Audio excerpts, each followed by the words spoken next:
And That's a good analogy. Brett Gurwitz behind the controls. This is Brett.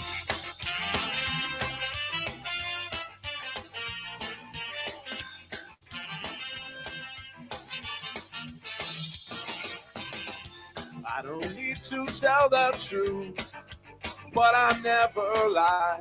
I don't need to bow to you. You're just passing by. I never wanted to be the one you bitch and moan and come home to. But as long as you look good, I come back to you. Get inside my troubled mind with all of your threats. Sometimes I think I was blind. Not before we met. I never wanted to be the one that you depend on for your life. When you cry, it smells like soup. Sound like Shonen knife. Never feel though I said all night. I gotta ride. Each time I stayed all night. No, I just might. You make me stay all night. It's just that side of you tonight that makes me stay all night. I'm gonna stay all night. You're an evil little girl. I'm a twisted man, tearing through your perfect world. Make you understand. I never wanted to be the one you bitch and moan and come home to. But as long as you look good, I come back to you. And to the things you do, stay all night. I gotta ride. Each time I stay all night. No, I just might. You make me stay all night. It's just that side of you tonight that makes me stay all night. I'm gonna stay all. I would never treat you bad. You deserve the best from me. If you want to keep your place, you better get down on yours. Yeah, Todd wrote this one. Yeah. You think? This is not mine.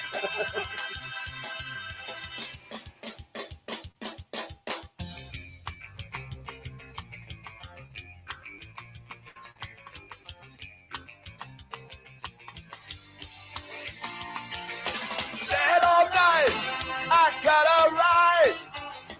Each time I stayed all night, no, I just might. You make me stay all night. It's just that side of you tonight that makes me stay all night. I'm gonna stay all night. Text the round robin. R.I.P. Todd. Questions, comments, wagers, give us a reason. Sleeper fantasy play, your best alternative line, whatever you have. Text the round robin 757-354-5517.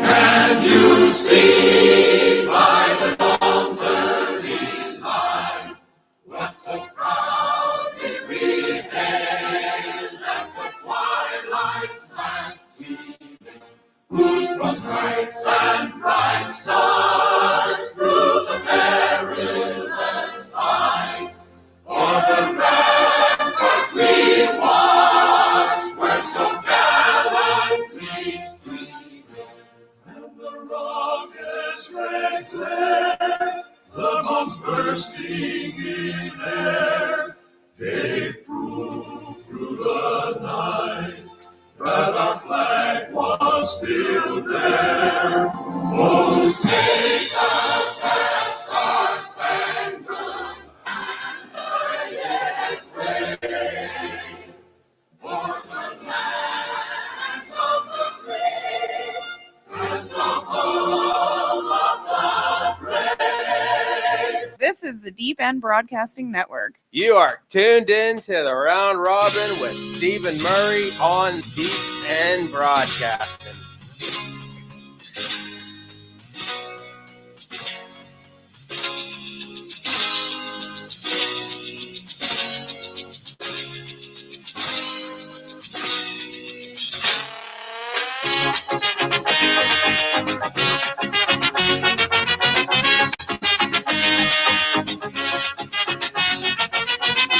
Down up in these streets, nobody left to spend. Still singing bottle now before my praises on the bed. Way up ahead, I see the crowd of flashing red lights. I'd rather see the college outside. Wednesday afternoon, August the 9th, 2023, shortly after 4 p.m. Eastern Standard Time. This is the Round Robin. I am Stephen Murray from his mobile studio from the beautiful shoreline of Norfolk, Virginia. We have on Nephew Dave. Us, of course, from our studios here on the beautiful coastline of Virginia Beach, Virginia, in our Chicks Beach studios. Nephew Dave, that's a good look before you over there, man. You got the backdrop with the palm trees, the nice, pretty blue skies. That a little adds another extra dimension to this broadcast here. How's it going, man? Indeed. Good afternoon, Steve. We finally got it up and running, a little trial and error there, but here we are. So glad that it's up and working for sure. And sometimes just the simplest way to do things is the easiest overall, too. Maybe lesson learned there. Man, we need to start with this, I think, Dave. Washington Commanders. All right, we have Ron Rivera. We have Eric Bieniemy. We have some players who may have come off sounding a little soft by the Ron Rivera press conference yesterday when they're, I don't know if complaining is the right word or what, but their impressions of how Mr. Coach Offensive Coordinator Eric Bieniemy is handling practice. Maybe he's being a little tough on him. And then Coach had a little bit backtrack on that today in his press conference. What do you make of all this here just in the first week of training camp? Is there maybe a perspective of that team being soft in previous years? I mean, I don't know. What do you think? Well, Steve, I mean, I think it's, as we've watched, I mean, geez, they haven't been very good in, how long? I think through Dan Snyder's tenure, you're talking 2, maybe 3 playoff appearances. I mean, when's the last time they won the division? Since it's just that whole dynasty there with Snyder, I could see how it would kind of create, a soft environment, of course, with all the noise going on of, it's not a good workplace and, all the stuff that they've been going through. It can be distracting for one. And, I think that's a good point. Yeah, go ahead. If you've got a lot of outside noise, it's going to be hard to focus on the things that you need to get done on the field. And, that's going to, show its pretty ugly face come, sooner rather than later. You play a good team and you absolutely get sacked in the mouth. You're nowhere where you need to be. So I think, in my opinion, Steve, I think Coach is heading in the right direction with it. I don't want to say that, the players just need to hush and do their thing. But with Snyder being gone, that group is bringing a whole new intensity, a new atmosphere, new everything to a franchise that desperately needed it. So I think he's in the right direction. I don't really read too much into that. He needs to bring some fire to this team and get them back where they once were, Steve. So I think it's a lot of noise that'll blow over. Right. But I think discipline's a key word. And, it kind of goes with the old lifeguarding dealio that I handle.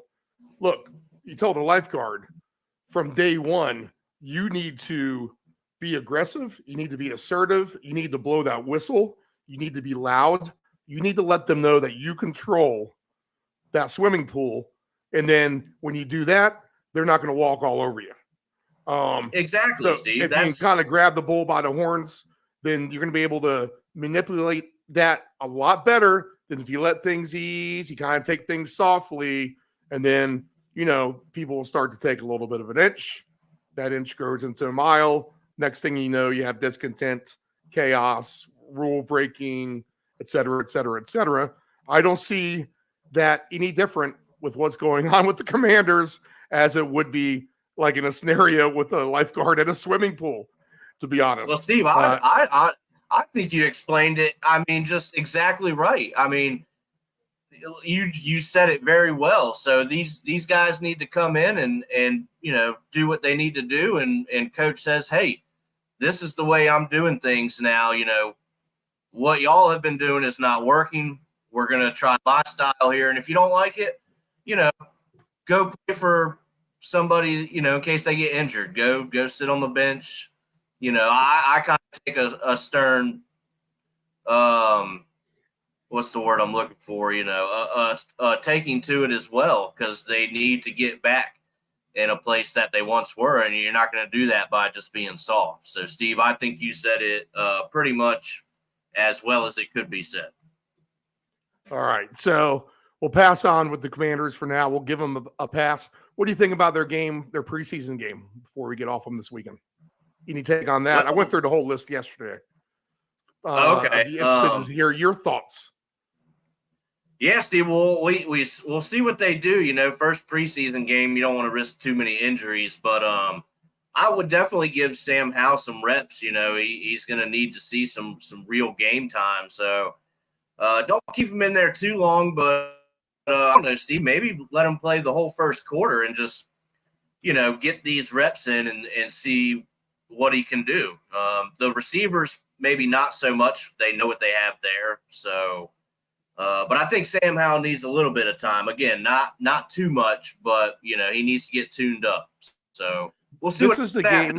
But yeah, so the Commanders are catching 3.5. They're plus 150 on the money line. The over/under is 39. I think what I took out of it yesterday, when I was trying to break all these games down, I'm primarily looking at what everyone has to operate with at quarterback. I mean, I think that's the good first step. You want to know who your quarterback is in the fourth quarter of these, first or second preseason game. You figure, like you said, Howell's going to get a third. Brissett, I don't even know if Brissett gets a ton of extra reps, to be honest. But you might see definitely a decent portion of Jake Fromm. So he'll be the one question mark if you can score some points. But I think Howell is in there, and he's in there to try to move the ball downfield for sure. Like you said, he needs the reps. On the other side, you won't see Deshaun Watson for the Browns, but you will get some Joshua Dobbs. You will get some Dorian Thompson Robinson, DTR, also known. But you'll get him at wide receiver as well, where he scored last week. And you'll probably get some Kellen Mond again, too. But all in all, with the over-under of 39, that is a high preseason number. I don't know. Do you think Brissett plays a decent amount, Dave? Let me ask you that. Well, again, the more he plays, the more I would think this game may go over. Yeah, if that's the case, certainly. Because, again, he's been around for, a little while now. And you kind of know what you have in him. So I don't think you really need to play him a whole lot. Again, maybe just to get those reps to kind of get in sync, in case regular season rolls around and Howell's not getting it done or he gets hurt, then he needs to be ready to go. So, yes, get him the reps for sure. But, Steve, I don't see him playing too much. And I think with Fromm, I think he probably needs to play the whole second half of the game to see what you have in him, because he was pretty good there. I believe he was at Georgia, if I'm correct. I think he could be good. So you need to see what you have in him. So I think he's going to, or he should get, like I said, at least the whole second half. But we'll see how much time he actually. All right. And I feel like when people are nationally talking about the Commanders, you hear their opinions of them all over the board. Some people will think that they're going to be better than what they were last year. Others think that they will be actually worse. So with Sam Howell there, it is a tough team to handicap until he gets out there. Real NFL live action when games are meaningful. You really don't know what you have. But the smallest of sample sizes we have, I would think you would be a little bit more optimistic than pessimistic in this scenario with the Commanders.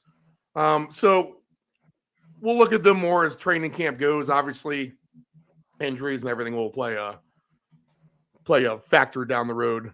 But let me ask you this: how long is the Howell leash before they bring in Jacoby Brissett for the season? Once the Steve, season gets going.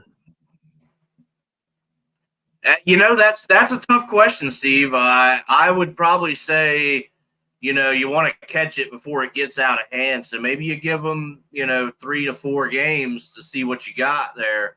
If he's actually going to be able to, or at least look like he's going to make that transition to an NFL quarterback. But again, you know what you have with the backup. And if it starts getting away from you and you think, well, look, we have, at least we have a good defense and we still have weapons all across the field. We do have another quarterback that can maybe come in and, bring a little bit of new life. So I think you go at least probably the first quarter, Steve. You do 3 or 4 games and kind of evaluate from that, but at least have a capable backup. So like I said, Steve, I think it's not a long one, but I don't think it's, super short where, it's week 2 and, you're terrible, get out of here. I don't think it'll be anything like that, but I think you have to kind of keep somewhat of a cap on it, if that makes any sense. So they get Arizona week 1, at Denver week 2. Kind of a hard schedule week 3 and 4 with Buffalo and Philadelphia. It does get easier with Chicago, Atlanta, and the Giants after that. If the Giants are going to be an easy opponent, they're kind of another mystery team. Are they going to stay as good as they were, or are they going to regress back a little bit? But I think, Dave, you might even give him a chance to get through 6 weeks because Buffalo and Philly are going to be hard.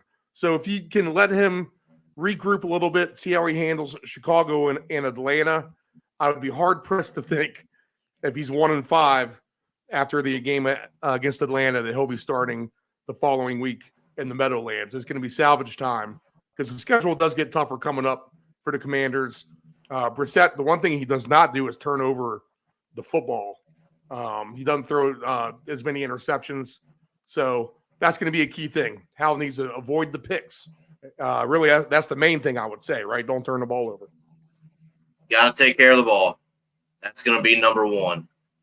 All right. Let's see. What can we get into today, Dave? Real quickly before we move on, he's got the first 2 weeks. He's got a nice, I don't want to say it's cupcake, but he has 2 nice games to kind of, feel out his first real action. I mean, I know he had that, the last game of the year last year, but this will be a different story. You're starting from new season.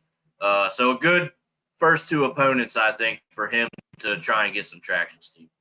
So Denver is going to be Denver will be an opponent away game, which is not your average away game, just because of the altitude factor.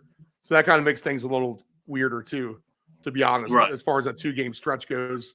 You're going to have to deal with the altitude. Some people say it's not a big deal. Others do. So until you play in it yourself, I don't think you really know, Right. All right, Dave, let's go through. Well, how about this? Let's transition to a little bit of baseball, and then we'll get back into some football after a commercial. But your Orioles last night, too, since I got you on here, grand slam by Bautista to end the game against the Astros. The Orioles had that in control the whole time. They touched up the starting pitcher, Framber Valdez. Like I said, they could. They had a great batting average against them going in. Talked about it on the show yesterday. Rutschman hit a home run. Mountcastle hit a home run. They had a nice lead, but Bautista, who's been solid all year, comes in, lights out, gives up the grand slam. So all lines lost. Super over comes through at that moment as well. So 7-6 are the winners for the Astros. Did you watch that game? I was following along with it, and I was getting the updates. Steve, what a tough way to lose a game that, as you mentioned, you were in control of for most, if not all, of that game. So, but hey, Steve, I mean, it's baseball. We see these things happen. Unfortunately, it does happen. They were on the wrong end of it, but I think they'll bounce back. Young guys are ready to go. And you learn things going through stuff like that. So you never want that to happen. But hey, it's baseball and it does. So you just got to regroup, and that's a good team over there in Houston. They don't give up, and they're getting healthy, and that's going to make them even more dangerous down the stretch. So yeah, tough one, Steve. But you gotta focus on the next one. So we'll see what they do this evening.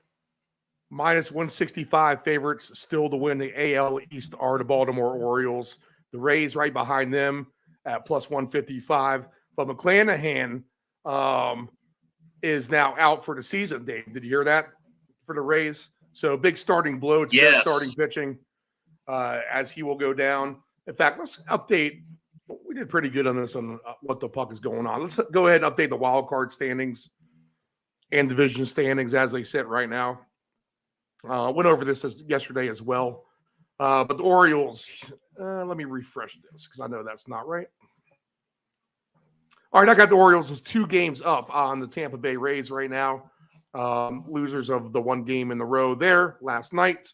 7-3 overall. Toronto hanging out 7 games back. They can't seem to make up ground, though. And lingering is the right word. The Twins, with the loss yesterday, come back to the field just a hair. Big win by the Tigers. Guardians now just 4.5 back of the Twins, where they were 5.5 yesterday. The Rangers 3 up on the Astros.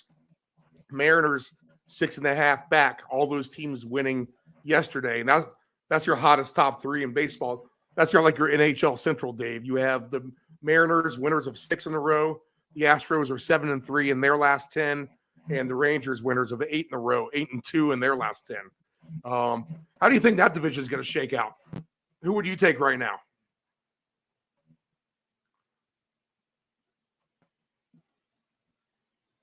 David? Did we lose you? Yeah, I can hear it. Sorry, it kind of cut out on you. Yeah. I think it's just your connections a little bit going into the computer. Okay. A little bit. Maybe we can try to get you back on the phone here in a second. But do you have a pick of that AL Central, the Houston, Texas, and Seattle?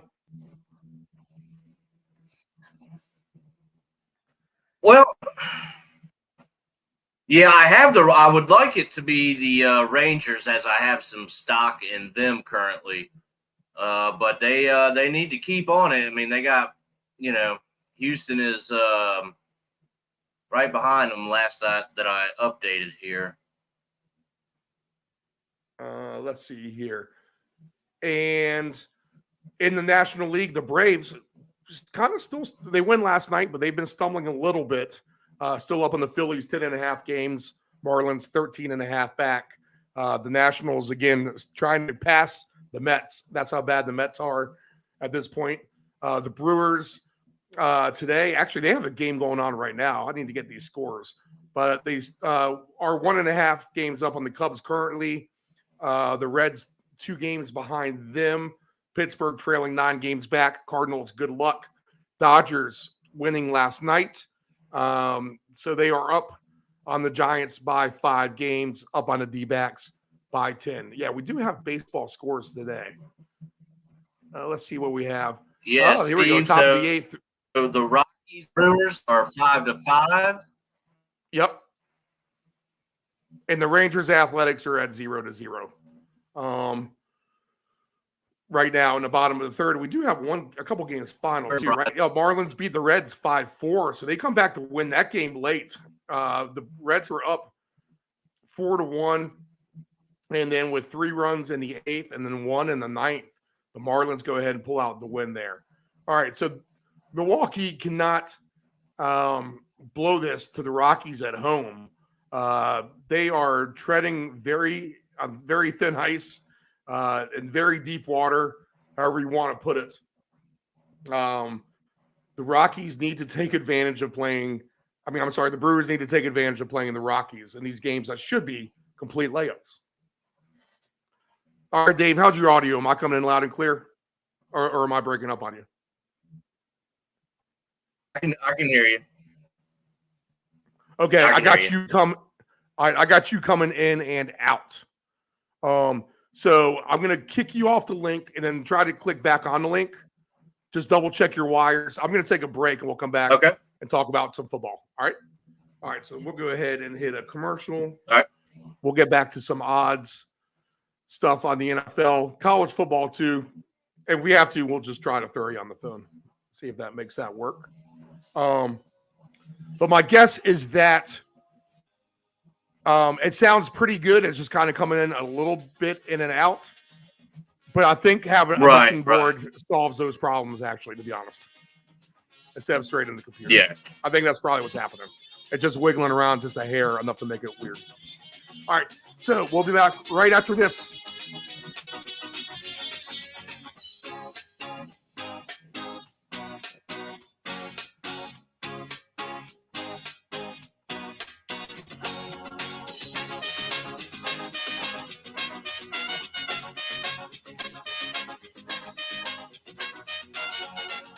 Family-owned and operated, CP Shuckers Cafe and Raw Bar specializes in delicious cuisine, refreshing drinks, and a laid-back atmosphere. We opened our doors in 1995 and have enjoyed being a place to either relax or celebrate ever since. Whether you are in the mood to indulge in a great meal with your friends and family or watch the game, we promise that our inventive menu, attentive service, and skilled bartenders will have you truly satisfied. Both of our locations have spacious outdoor patios for enjoying the breeze and catching a little sun. Our friendly staff at CP Shuckers will make your next dining experience a pleasant one by delivering personal care. We are open until 2 a.m. Full menu will be served until 10 p.m. and late night limited menu until 1 a.m.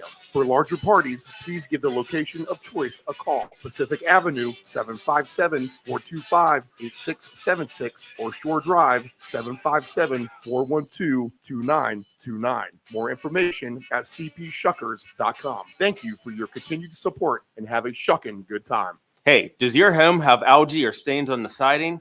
Is there grime built up on your deck or brick patio? Coastal Pressure Washing Services has a warranty of professional services.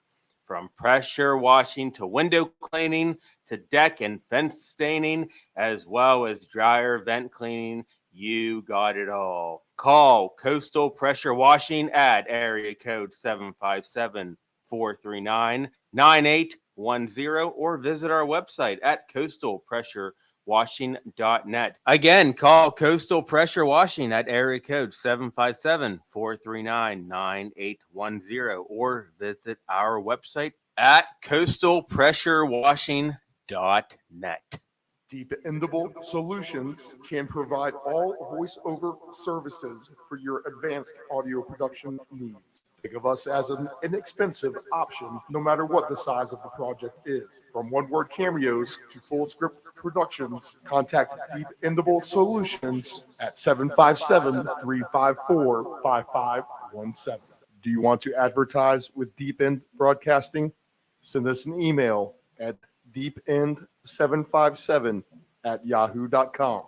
That's deepend757@yahoo.com. This is the Deep End Broadcasting Network. It is estimated that 23% of car accidents each year involve a cell phone. That's 1.3 million accidents a year. Reaching for your phone, you are 4 times more likely to crash. Dialing on your phone, 2.8 times more likely to crash. And texting on your phone, you are 23 times more likely to crash. Attentive drivers are safe drivers. Know your gambling limits. Don't ever bet what you can't cover. Wagering on sports is only fun when you do it the right way. Not every bet will win. When you get on a bad run, know it and avoid trouble. Know your gambling limits. Control your alcohol. Don't fight. Don't drink and drive. Your one punch could kill someone. It happens. If you're behind the wheel, You may think you are fine, but then the other driver is under the influence of texting, and then you are done. Control your alcohol. This is the Deep End Broadcasting Network.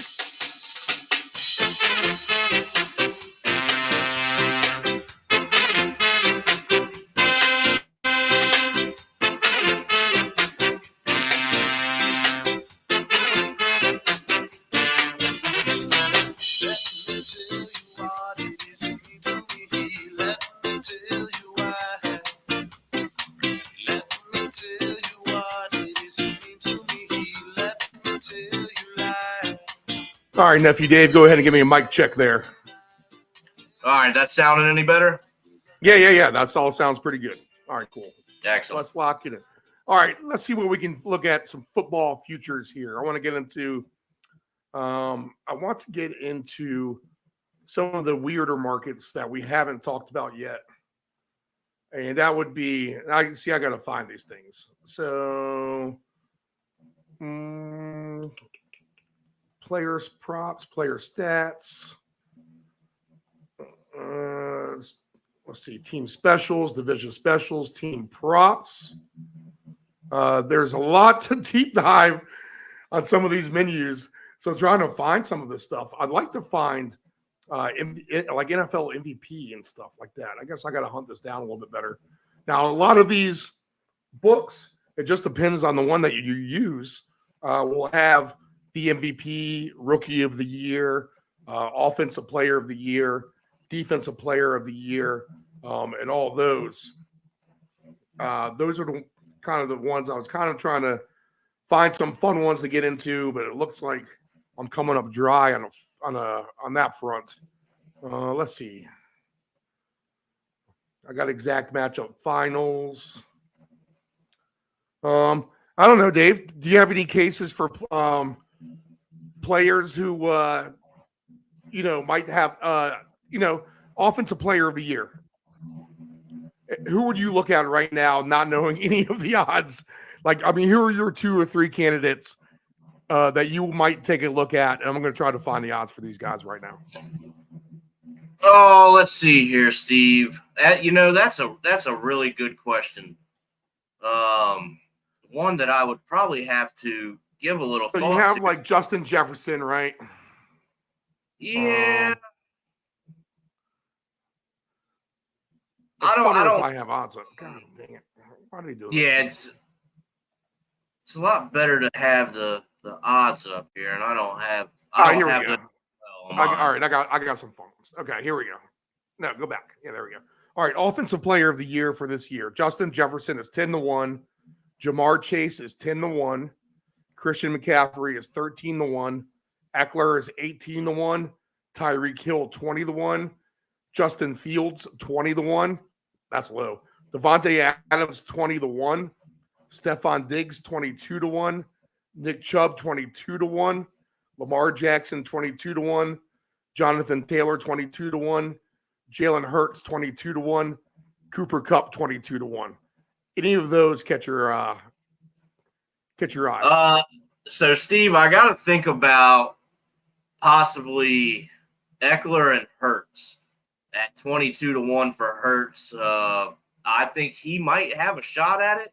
And you're going to probably get some pretty, like you said, that's pretty decent value, I would say, for that. And maybe Eckler. No, that's not the worst. I mean, you expect him to win a lot of games. Right. Maybe not quite the MVP status, but he's going to get rushing touchdowns as well. Jack of all trades. I think at 22-1, that's not the worst call in the world, Dave. That sounds pretty decent now that you say that. Well, yeah, and because you just look at the things that he can do and the kind of player that he is. I mean, you gotta give him a shot, and I think for the value there, Steve, I mean, it's not terrible. So, like you said, jack of all trades. I think that's pretty decent, and that stands out the most to me, I think. Okay. And again, Eckler play as well, though. He's gonna score a lot, receive, and run. Okay. Exactly. I'm gonna throw some candidates out for coach of the year. Tell me if any of these guys catch your eye. Dan Campbell plus 850, Sean Payton plus 900, Matt Eberflus plus 1100, Robert Salah plus 1,500. Matt LaFleur plus 1,600. Arthur Smith from the Falcons plus 1,600. Frank Reich, 20-1. D'Amico Ryans for the Texans, 20-1. Mike McDaniel, 22-1. Doug Peterson, 22-1. So, Steve, right off the jump, you went down that list, and the first one, Dan Campbell. So here's my take on that, Steve. The value, obviously is going to be the lowest. But if the Lions can get in and win one playoff game, I think that he is an absolute candidate for Coach of the Year for, bringing the Lions. Honestly, that maybe you could argue that they should have made the playoffs last year. But like I said, if they get in, well, you might just have to make the playoffs because honestly, right. It's a regular season award. So the first playoff game won't even matter, or it's That's not true, yeah. supposed to matter in that regard. I'm not sure when the votes go in for that, but at plus 850, yeah, I mean, that's another good point, to be honest. If they can make it in the playoffs, just getting there, the hapless Detroit Lions may be enough to take it home. I could see that.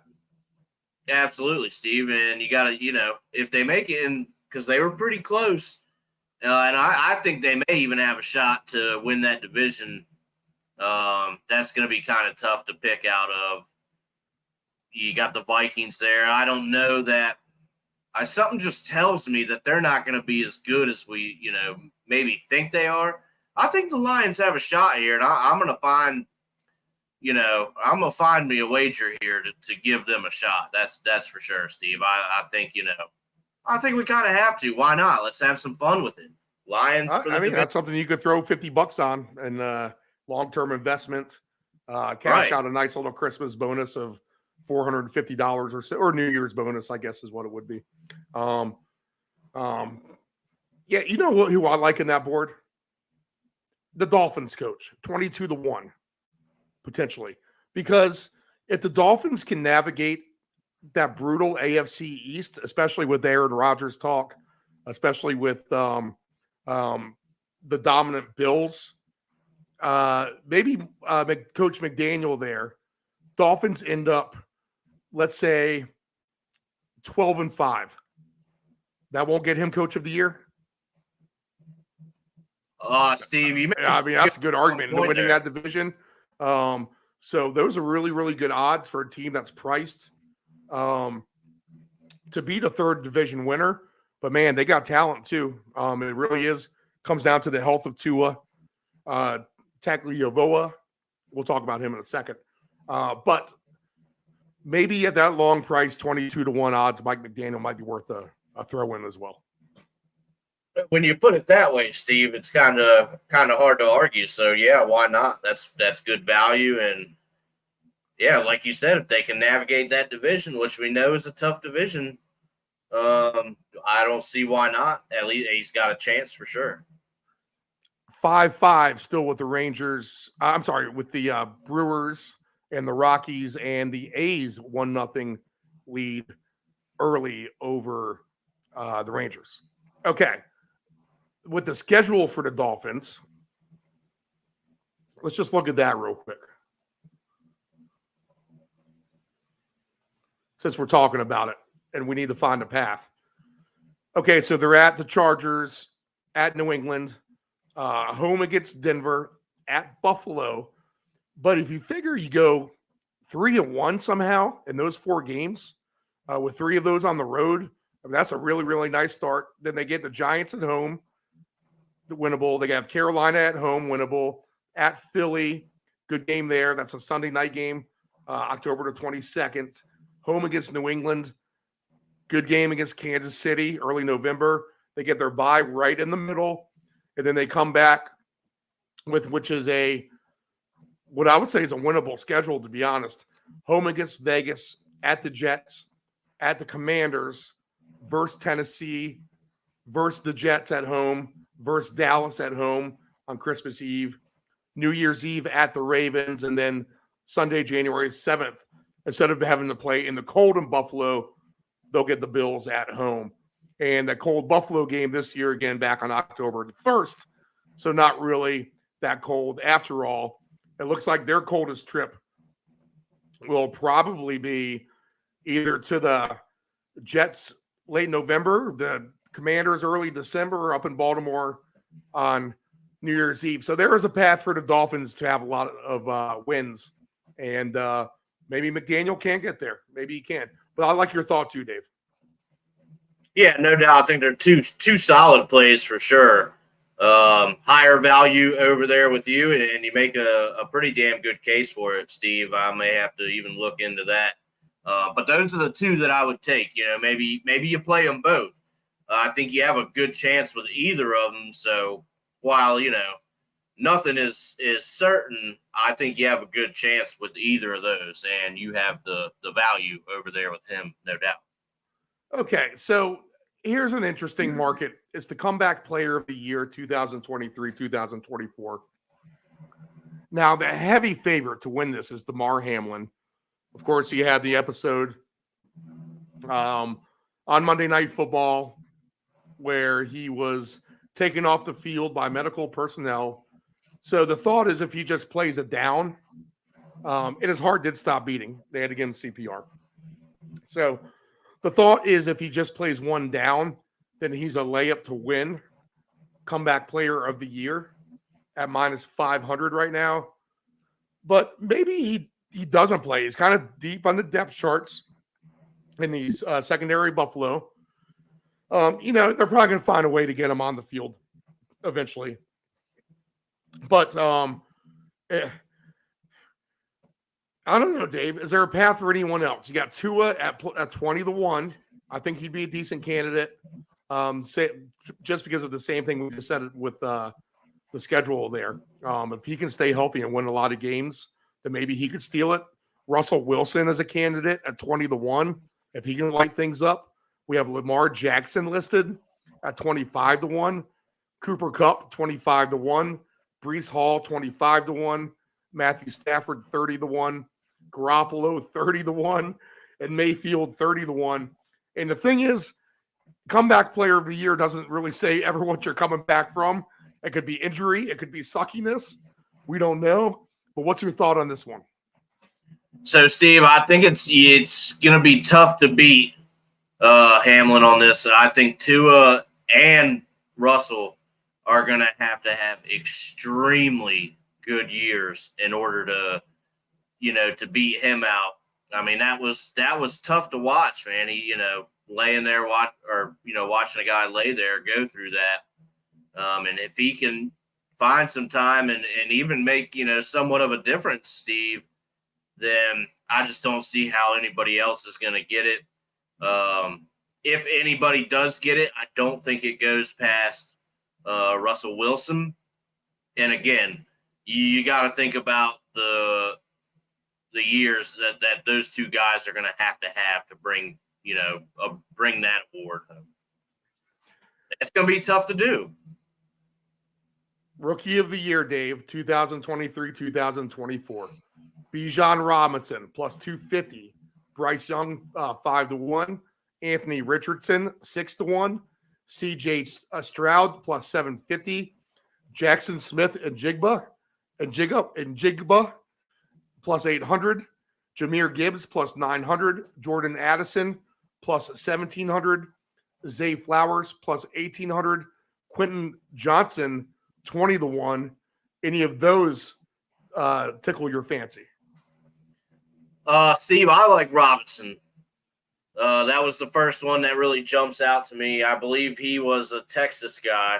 This is offense rookie of player of the year, by the way. Okay. Yep. Yeah. So he was a Texas guy, and of course, me being a Sooners fan, always watching him. You hate to play against him. He is electric, Steve, and if he can find some success, I think he's got a pretty good shot at that one. Now, there are some pretty good names on that list, but if Robinson can get going, the way he played there in college, he's definitely in the conversation for that, Steve. That's probably one I look at the most. You know what? This is going to translate back to comeback player of the year, and I don't see him listed. I'm going to have to take a look for him. But Michie for the Texans, the talented wide receiver from Alabama, coming back from leukemia. So that would be a good success story, right? Oh, yeah. If he's able to light it up, that's going to come via – I need to find that guy's odds. I'd be interested in that as a long shot. Because if he does light it up, then that means C.J. Stroud is having an outstanding season. And a plus 750, I might be willing to even take a look at Stroud, to be honest. I think he might actually be a decent quarterback. I thought he played very well at Ohio State. I think he's the kind of player who can show instant success. All right, we see that with his forefather up there in Chicago who came right before him, right? Justin Fields. So I think Stroud can find some success, but he has that big arm too. I mean, he has a much better arm than Fields does. So Stroud at plus 750 would interest me. What's your thought on that? Yeah, Steve, that makes sense for sure. We'll see what they're able to do this year. But he has all the talent to do it. I will say that. So, yeah, Steve, and with the value there at plus 750, that's absolutely worth a shot for sure. Trying to find the 25, $50. I mean, you'll be happy with it either way. If it gets home. Right. Process there on that. Let's see. I'm trying to find Mechie's comeback player of the year. Give me one extra second before I give up on that. He's going to be way down there. I know. I'm trying to find. Yeah, he's going to be down there. That could be a sneaky because I like the story. Well, I mean, if you remember, it was a sad kind of go out for him, and then we just didn't hear much about it, and then here we are this summer. Here you go. Jonathan Mechie III is back. He's back. So let me see if I can find him. Hopefully, maybe they'll add him in later if he's not there, Steve. Because that I got all makes sense to me. Player of the year. And this is a learning scenario here. All right, let's see. Do they have him up? Oh, man, I just can't seem to find it. Okay, I'll try to track that down at another time so we're not wasting that on air, because I know looking for odds is so much fun when you're watching someone scroll for them, right? Okay. Defensive player of the year. The players I have listed right now: Micah Parsons plus 650, Myles Garrett plus 750, TJ Watt plus 850, Nick Bosa 12-1, Max Crosby 15-1, Ahmad Gardner 15-1, Hassan Reddick 25-1, Chris Jones 25-1, Aiden Hutchinson. This is going to be a misprint right here. Aaron Donald 25-1, Quentin Williams 30-1. I don't know. Do you have any fancy on the defensive player of the year? I really don't have much interest on any of this, but maybe you have something. Well, yeah, it's something different for sure, but I think I would take TJ Watt. Yeah. So is he not on this list? I thought he plus was. 850. Yep, plus 850. Yeah, that's pretty good. If he stays healthy, he gets hurt a little bit. That's his one thing. So if he can stay in form and that defense has success, he's going to have a lot to do with it if he's healthy. So that's one reason that makes me think that is because he can, do what he does and kind of let the secondary,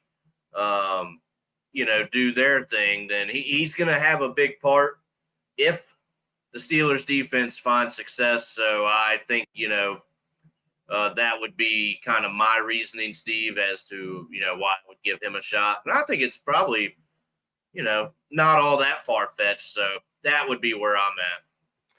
Patrick Mahomes to win the MVP is 7-1. Joe Burrow plus 750. Josh Allen plus 800. Jalen Hurts plus 1,100. Trevor Lawrence plus 1,500. Justin Herbert plus 1,500. Lamar Jackson plus 1,500. Aaron Rodgers plus 1,600. And Justin Fields plus 2,000. Obviously, the MVP has been a quarterback award,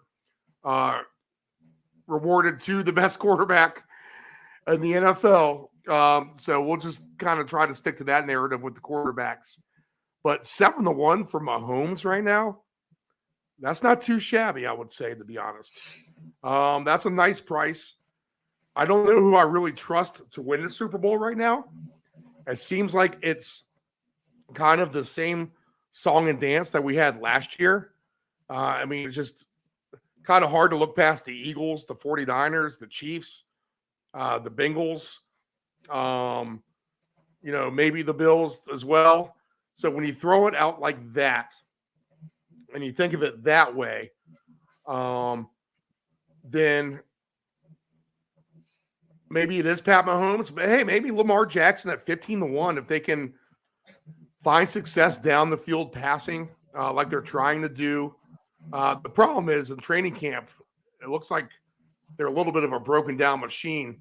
I don't know, Dave, any of those catch your eye?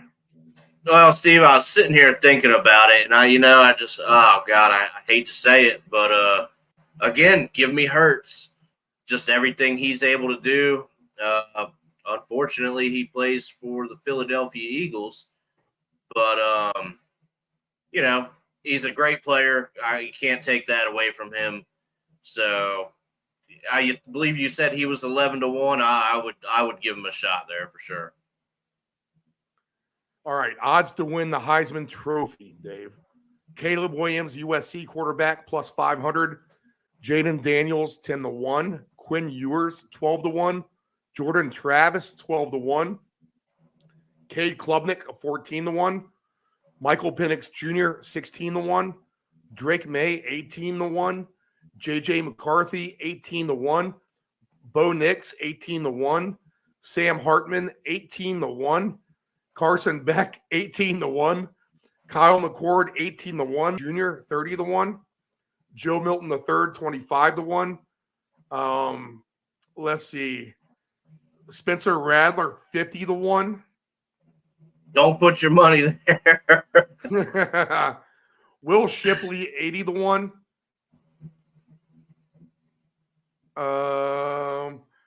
Here's an interesting one. Tanner Mordecai, who's going to be the quarterback for Wisconsin, 120-1. Wisconsin looking to throw the ball more. Tanner Mordecai, the standout quarterback at SMU, who transferred to Wisconsin. Arch Manning, look at that. There's a Manning on here. Arch Manning, 80-1. Dave, who's going to win the Heisman? Tell me right now. August the 9th, 2023. Steve, that trophy is Caleb's to win. I think the only way he doesn't win it is if he gets hurt. So plus 500 is good value to you, or if you get plus 550, if you can find that. If I could find 550, I would like that a little bit more. I know that doesn't seem like a great difference, but yeah, Steve, I don't know. I don't see in what world he doesn't win that trophy.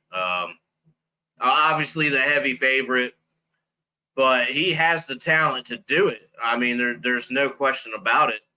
And I'm sure USC will be lighting it up again, and he'll be, throwing for 3 to 5 a game. I'm sure of it. So he's a very electric player, and he's got the talent, Steve. So it's his trophy this year, barring an injury. Like I think he's taking it. Let's see. You can get Matthew Stafford at 40-1 to win comeback player of the year. You can get Calvin Ridley at 35-1. Mechie is at 28-1 for the Texans. So that's not too bad. I think I might throw a little something on that if I'm able to, one way or the other. All right, Dave, that was fun. We got some obscure future props out of the way. How about we take one more break?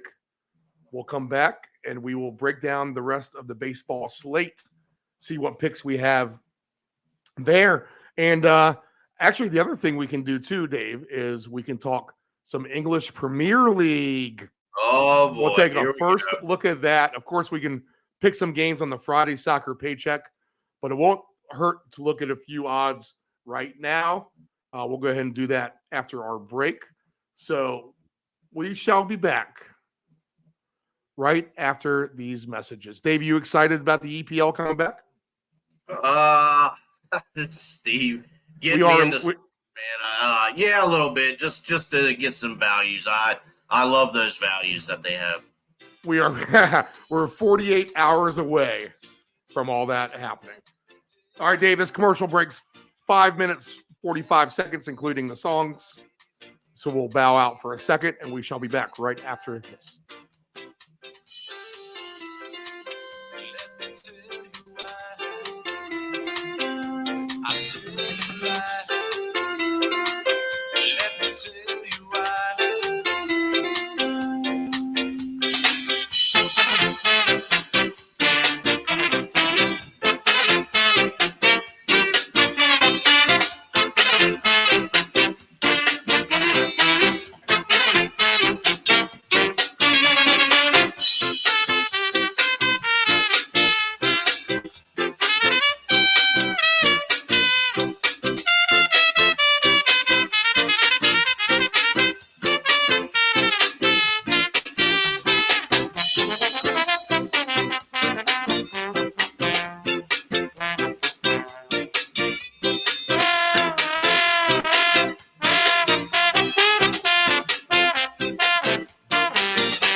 This is the Deep End Broadcasting Network. Hey, does your home have algae or stains on the siding? Is there grime built up on your deck or brick patio? Coastal Pressure Washing Services has a warranty of professional services. From pressure washing to window cleaning to deck and fence staining, as well as dryer vent cleaning, you got it all. Call Coastal Pressure Washing at area code 757-439-9810 or visit our website at coastalpressurewashing.net. Again, call Coastal Pressure Washing at area code 757-439-9810 or visit our website at coastalpressurewashing.net. Dependable Solutions can provide all voiceover services for your advanced audio production needs. Think of us as an inexpensive option, no matter what the size of the project is. From one-word cameos to full script productions, contact Dependable Solutions at 757-354-5517. Do you want to advertise with Deep End Broadcasting? Send us an email at deepend757@yahoo.com.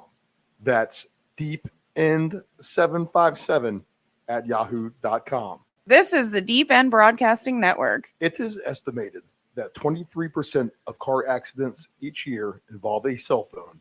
That's 1.3 million accidents a year. Reaching for your phone, you are 4 times more likely to crash. Dialing on your phone, 2.8 times more likely to crash. And texting on your phone, you are 23 times more likely to crash. Attentive drivers are safe drivers. Dependable Solutions can provide all voiceover services for your advanced audio production needs. Think of us as an inexpensive option, no matter what the size of the project is. From one-word cameos to full script productions, contact Dependable Solutions at 757-354-5517. Know your gambling limits. Don't ever bet what you can't cover. Wagering on sports is only fun when you do it the right way. Not every bet will win.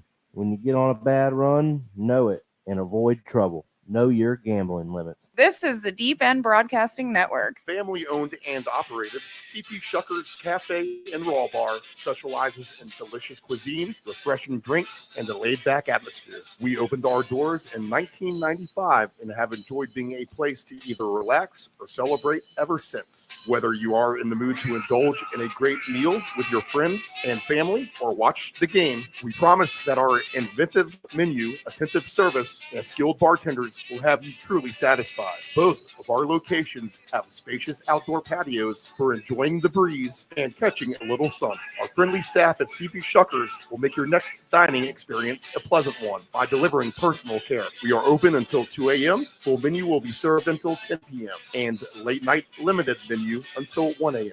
For larger parties, please give the location of choice a call. Pacific Avenue, 757-425-8676 or Shore Drive, 757-412-2929. More information at cpshuckers.com. Thank you for your continued support and have a shuckin' good time.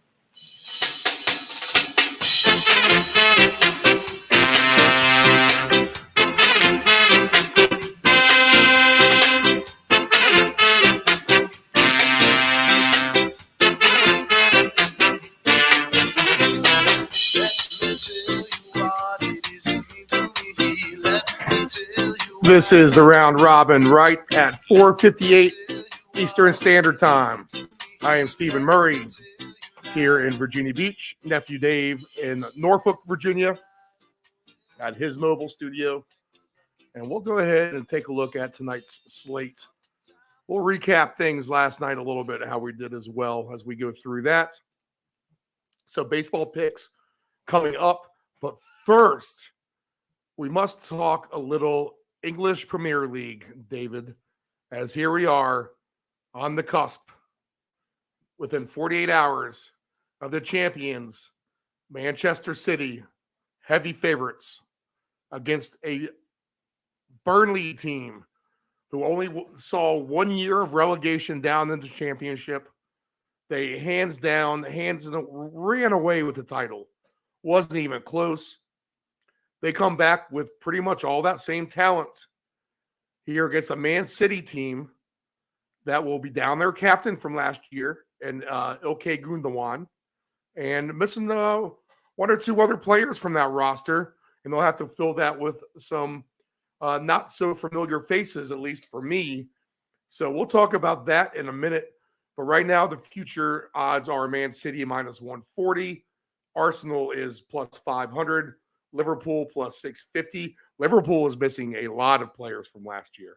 They have filled more roster spots, as many roster spots as anyone. So to see them at plus 650 is kind of scary right now to take a look at that. Man United plus 900. Chelsea, again, they have all new faces on Chelsea. Everyone is gone. They've gutted that team. They underperformed greatly last year, but they are sitting here at 16-1 odds. Newcastle paying nicely at 18-1. Tottenham 34-1. Now they get the addition of James Maddison from Leicester. So with the Leicester relegation, James Maddison jumps ship. He'll join Harry Kane and Son, and that will be interesting to see how that midfield will be a little bit more creative now, because Maddison is a very, very good player in the midfield. So we'll see if that can propel Tottenham up the charts a little bit more, but they're 34-1. Aston Villa returning basically everyone and adding a piece or two at 50-1. They finished top 6 last year. Brighton is 65-1. You're getting some good numbers on some teams who could somehow muster their way up at the top and hang around, kind of like how Arsenal did last year, and maybe just steal it in the end if all these new faces don't work out. Nottingham Forest 430-1.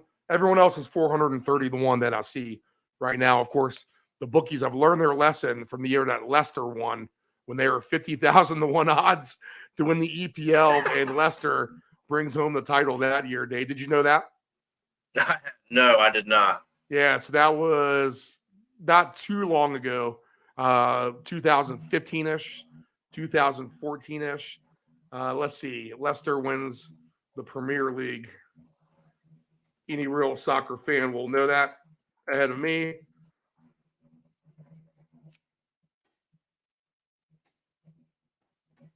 Let me see if I can get the exact odds too. Let's see. Leicester, they won it in 2015, 2016. So there you go. I was right on the money. And let's see. Oh, so this is the preseason odds on the chat room. This is crazy to find all 5,000 to 1 odds. That's what they were. So I was close. Not 50,000, but 5,000 to 1. And you know, that's a pretty nice payout, Dave. 50,000 or 5,000 to 1. But you just heard me list some odds. Or is there anyone you would take a chance with after watching your first full year of EPL? So, Steve, something's telling me here, and this is going to be the team that I'm going to try and ride here. I'm going to go with Newcastle. They're a good team, and they've added pieces as well. That is not a bad price at 18 to 1, to be honest. And I have them at 20 to 1, so they're going to find their way into something. I'm sure of it, Steve. We're going to play around with that and see what we can't make happen, but I believe if I'm correct, Steve, you got to remember I am the new guy here in the EPL world. They were up there in the standings last year. Didn't quite win, but I think they have a good chance from what I saw last year. And if they can kind of keep that up, then let's give them a shot, Steve. We got good odds on them. There's some other interesting markets as well. So we have you can bet the top 4 finish. So Newcastle's just plus 155 to finish top 4. How about that? And other decent prices would be Brighton plus 470, Aston Villa plus 470 there. West Ham drops it off to plus 3,200. I don't think they're going to be good. They lost arguably their best player, if he's even – I don't even know if he's good or not. Somehow it didn't even seem like he was trying. And Declan Rice last year, I feel like West Ham quit at times. Let's see. Crystal Palace lost Wilfred Zaha. He's no longer with the team. He goes and signs down in the Saudi league. So he's 80 to 1 to finish in the top 4 there. Yeah.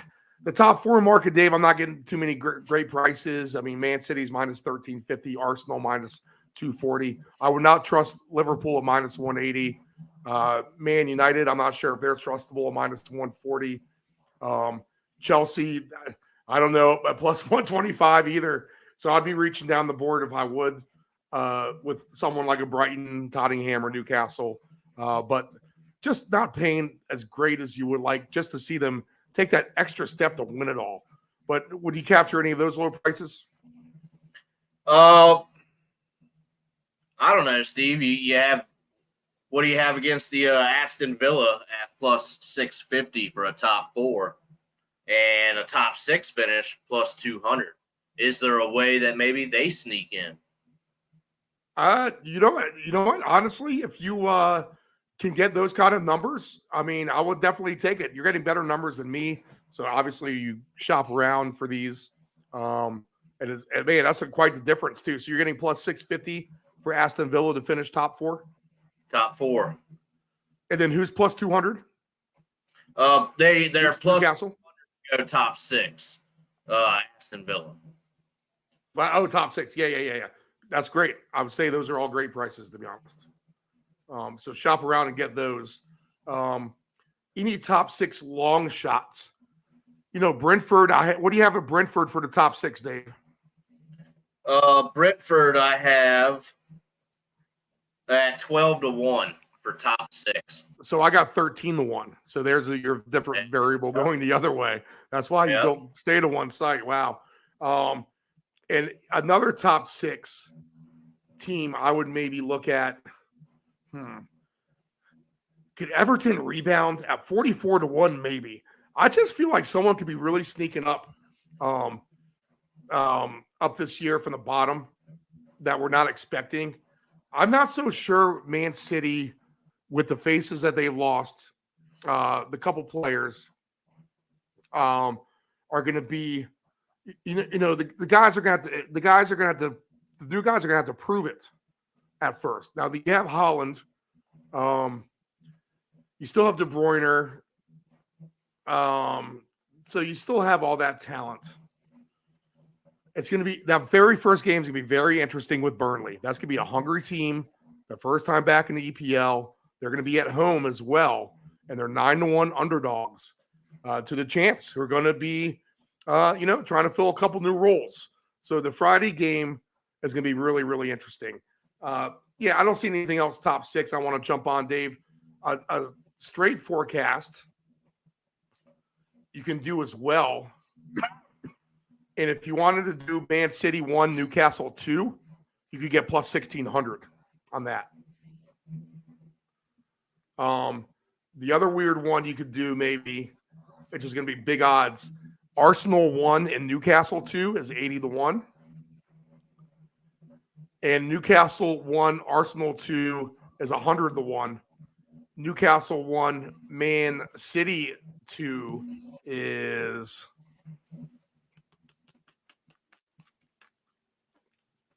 See, they don't even have them all listed right now. Or I can't find it. Yeah, that's it for right now. Wow. They don't even have that as an option right now. That's a logical option with things that we were saying is that Man City would finish in second. So they should have Man City in all kinds of second place props here. That's the other thing. Be vigilant, Dave, that sometimes not every option is available. Like in the game, not every correct score is available sometimes. So if it does hit that odd off score, then the house sweeps the whole pot, which I'm not so sure I'm a fan of. I think there should be declared winner one way or another. All right, Steve, let me ask you this real quick then. Yes. Let's how about some relegation here? I was just looking at that, David. Do you think Burnley goes back down at plus 350? I think Burnley's pretty good. I think you could see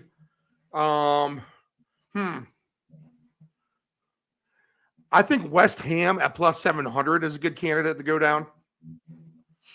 I think Crystal Palace is in trouble this year, to be honest.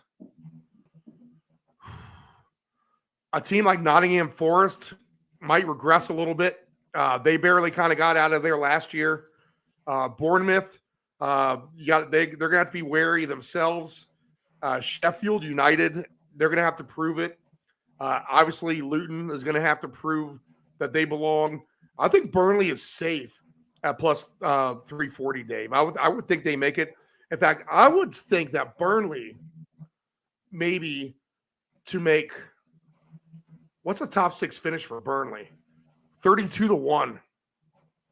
That's a decent, weird long shot you could do. If they finish in the top 10, you can bet that, which is the top half of the league. Burnley is at plus 470. I think that's kind of a decent play. I think they actually may do that. I don't think you can parlay these. No, you can't. But I think Burnley is going to compete and compete decently. I would be surprised if they draw out at least Man City, to be honest, on Friday, and they're getting paid 5 to 1 on that draw. I could see a 1-1 game, 2-2 game. 1-1 sounds more like it, just because of the amount of possession that Man City can hold. But the draw plus 500 is attractive. Burnley is going to be up for it. And Man City is going to have to fill in a couple of new pieces, including their captain, so that are no longer on that team. And if there's a time to get Man City, it would definitely be now, on their heels of their celebration of their umpteenth title here in recent years. So I would look for maybe a Burnley draw, Dave, on that game. And we'll transition to the games now because I think we covered all the futures. And we'll just go over a few of them. Actually, we can kick back to the Golden Boot. But your thought on Burnley and Man City on Friday, everything that I just told you. Did I convince you? Yeah, let me see here. I got the draw at plus 500 as well. Steve, at a plus 850 number, is there any way Burnley just jumps on these new faces coming in and shocks them 2 to 1 or something like that? Well, I think that they can. And if you look at that exact score, because I think if they win, it's going to be 1-0 or 2 to 1, to be honest. Right. I don't think it's 2 to 0, but I think you can bet it anyway. But 1-0 is 27 to 1 odds. 2 to 0 is 55 to 1 odds. And 2 to 1 is 28 to 1 odds. I would also bet probably 1-1 and 2-2 at 10 to 1 odds and 21-1 odds respectively. So there you go, Dave. You have 5 bets covered in which you're getting paid 10-1, 20-1, 27-1, 28-1, 55-1. Because I think that's it. I think that score lies just like you said. It's 2-1, 1-0, 1-1. That's how this is going to play out. I agree, Steve. That's kind of what I was thinking, but sometimes I got to double check because again, I'm the new guy here, so I may not fully know what I'm doing, but I'm learning here. The other thing you can do is also take Man City to win 4-0 at 16-1 as your insurance policy on that. Because if it all goes haywire, at least you can still root for that, and you can climb the wire from there. To be honest, you can start betting 5-0, 6-0 if that's the way this kind of game goes. You can actually play those numbers live and play, but start somewhere low at a 4-0 because you'll realize you're done if it's 2-0 fast. Then your 4-0 is definitely live, and you can play 5-0 once that happens. So that's a good strategy. If it all goes haywire, just jump on the Man City, bag it all, and jump on Man City there as they get their couple goals really, really fast. So that will require having eyes on the TV first half of the game. And how about this? The Friday Soccer Paycheck will air at 4:00 on Friday to talk about the Saturday games. So we can go ahead and put this game up right in front of us in the studio and watch it as it happens. How about that, David? There you go. Feel free to join in the studio if you want to sit in for that as well. I may.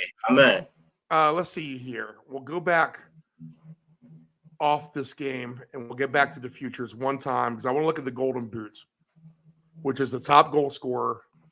Haaland won it last year. He destroyed it.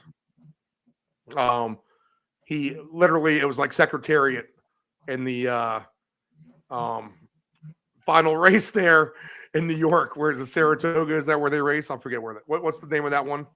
What's the third race? It's the Kentucky Derby. It's the Preakness, and then what's the one after that? Oh, it's the it's escaping. Yeah, why can't I think of this at the moment? It's crazy. I've known this race forever. But when Secretariat won by 30 horse lengths, that's kind of what Haaland did with the Golden Boot last year. And let's see where we were at. Outright winner. Top goal scorer. Here we go. Haaland is the favorite at -160. Harry Kane at +850. Salah 10-1. Darwin Nunez 18-1. Marcus Rashford 23-1. Alexander Isak, wow, getting a lot of respect. Speaking of good Newcastle players, 29-1. Christopher Nkunku 29-1. Rasmus Højlund 29-1. Ollie Watkins 34-1. Evan Ferguson 44-1. Julian Alvarez 44-1. Gabriel Jesus 44-1. Nicholas Jackson 44-1. Bukayo Saka 50-1. Alexander Mitrovic 50-1. Raheem Sterling 50-1. Diego Jota is at 50-1. Cody Gakpo 50-1. Everyone from there. De Bruyne is 65-1. Gabriel Martinelli is at 65-1. Wow. Bruno Fernandes 85-1. Danny Welbeck 85-1. Jared Bowen 85-1. Dominic Calvert-Lewin 85-1. You get to the list. 100-1 for Jack Grealish. Could he have more goals this year? Maybe he started to score a little bit. Our boy Eze is at 100-1. Still a talented Crystal Palace player, but missing Zaha is going to be. Maybe they'll mold better without. Zaha is kind of he's always just angry. It seemed like that was a hard guy to please on Palace. Maybe I'm going to sell them short with the loss of them. Pascal Gross, 100-1. All right, Dave, who's your top goal scorer? Tell me right now. I would take a shot. I think just to do somebody different, Harry Kane. Kane scores a lot of goals, plus 850. Holland gets hurt or something like that. Of course, you never wish that, but that's going to take some goals away. I don't like Mohamed Salah at 10-1. Rashford is a little appealing at 23-1. Players that scored goals, though, Alexander Mitrovic for Fulham at 50-1 could be a nice sneaky one. Let's see. Your boy Callum Wilson, Newcastle could be 50-1. Maybe he could break out. Let's see. Martinelli at 65-1. I feel like he scores a lot of goals too. So if he gets on a super heater for Arsenal, and they're still going to be a good team, I think we sell Arsenal short. I think they learned a lot from their lessons of last year when they fell apart at the end to Man City. Just, I mean, obvious as plain day that it was happening. They completely melted down there at the end. But I think they will actually be better for that this year. I don't know. Odegaard at 85-1 is kind of a weird one. There might be some interesting ones, people, where you want to throw just a couple $5 and a few long shots, just if they can find some momentum. And if, like you said, you were basically playing against a season-long injury. Not season-long injury, but, Holland can just miss a few weeks here or there. Maybe that midfield for Man City can't get the ball to them to down low as easy as that has been coming for Holland. Lucky on a few occasions as well. So if he can regress from that excellent season that he had last year, then there is a chance for someone really to kind of step up out of nowhere. Mitrovic at 50-1 is interesting just because he gets so many goals for Fulham.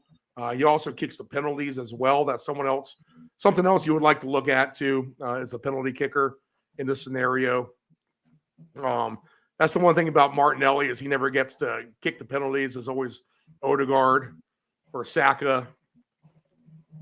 But that's it, Dave. Harry Kane, that's your choice? I think so. All right, Arsenal will be in Nottingham Forest Saturday, 7:30. I think they can flex their muscles that game. Again, these will be all on the paycheck. Sheffield United and Crystal Palace will be an interesting game Saturday at 10 a.m. Don't be surprised if that's a low-scoring affair, just right out of the gates, kind of a cagey game. West Ham and Bournemouth. Bournemouth, an underdog at home, might be an attractive team.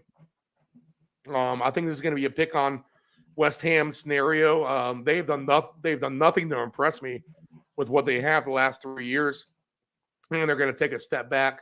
Luton might be getting fed to the Wolves with Brighton at Brighton on Saturday at 10 o'clock.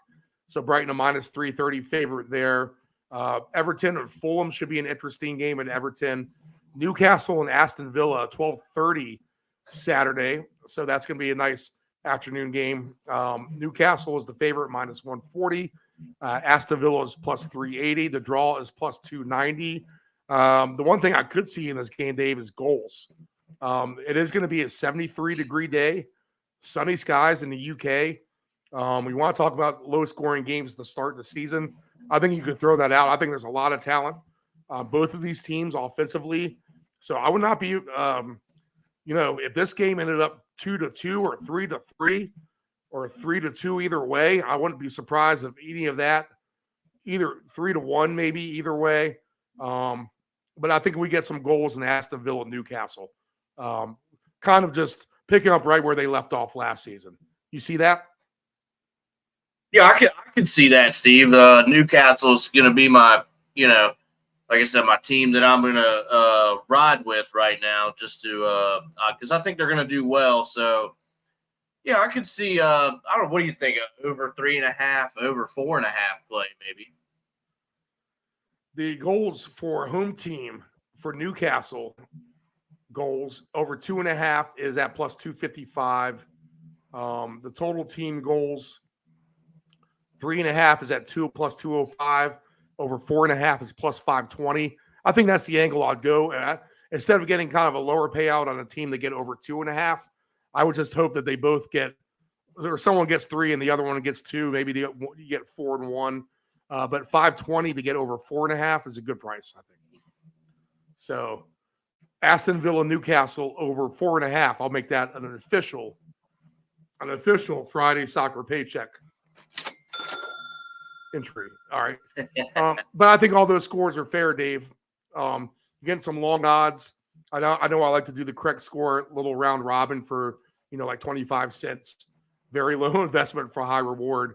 But I'm going to throw in a 3-3 on that correct score at 55-1 because that's really going to juice that puppy up. And I could see that happening. Right. All right. Brentford and Tottenham is a good game. That's Sunday morning. Looking at a little bit more rain on Sunday in the UK. So maybe this game's a little bit tighter. But I could see some goals in this one as well. Brentford is a team that's able to score at home.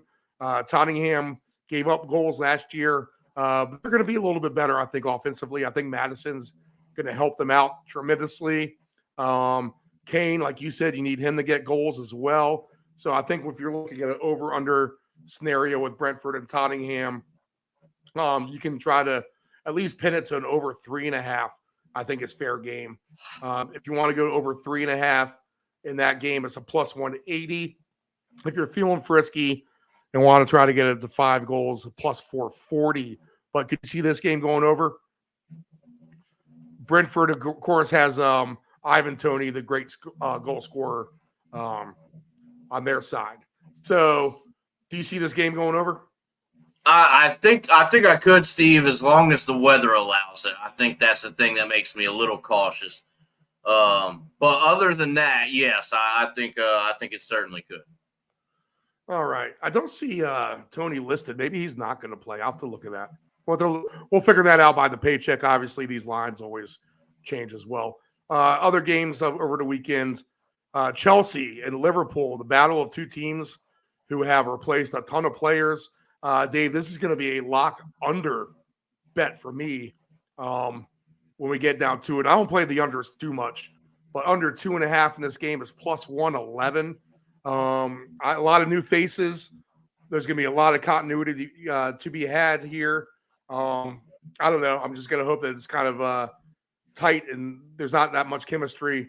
Liverpool, Chelsea under. And then Monday they'll wrap things up with the Wolves at Man United. Man United, the big favorite, minus 330. The Wolves have a bunch of new faces as well. So where they kind of had a little bit of momentum last year, they've gotten rid of some of their older players. Now, too, it's going to be a turnover to the Young Bucks. We'll see what kind of team the Wolves can put out at what will be a decent Man United squad for the most part. When I was looking at their roster, it looks like they made some good maneuvers in the right direction. So we'll expect them to still be one of the better teams this year as well. Any of those games, Dave, you have any other thoughts? No, Steve, I'll probably see what the paycheck is saying and gather my thoughts from there. But definitely playing that over that we discussed. So that's been decided there in Newcastle, Aston Villa. Other than that, I may end up going the other way there with you in the Tottenham game. I might take a chance at an under. A little bit cagier. We might get the rain too, Dave. If it's heavy rain, then that could definitely bog things down a bit for sure.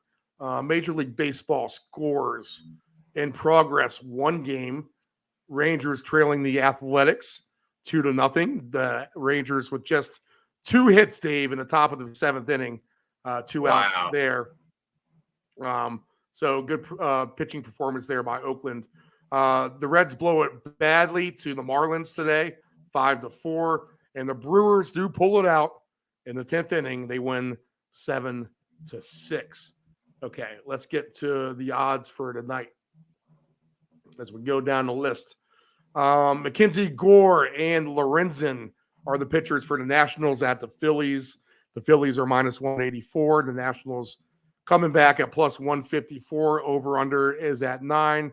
I basically stayed away from this game last night. I didn't go towards it, so I won't have to recap anything there.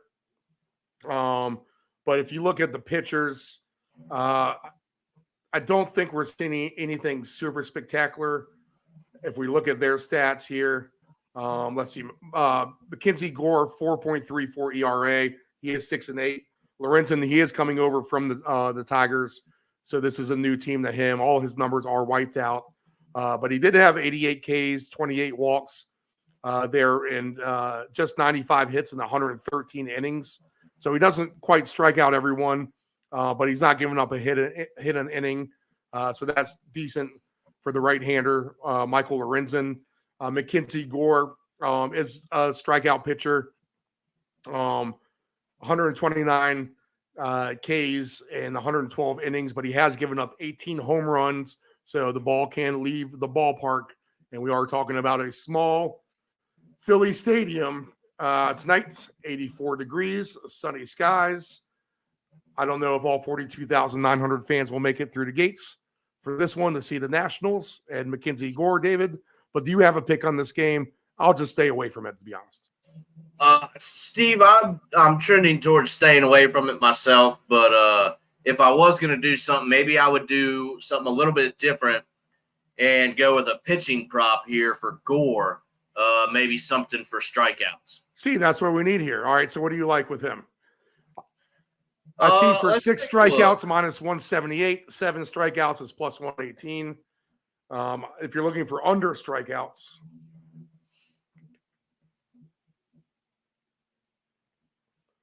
two strikeouts in the first inning is at minus 170. Yes, for that's Michael Lorenzen. That's interesting. I would say that's no. Plus 110 for over 5.5 hits on Mackenzie Gore. Other than that, Steve, I don't know. That's it, really. Wow. That's all? Yeah. Just 5.5 hits is plus 110?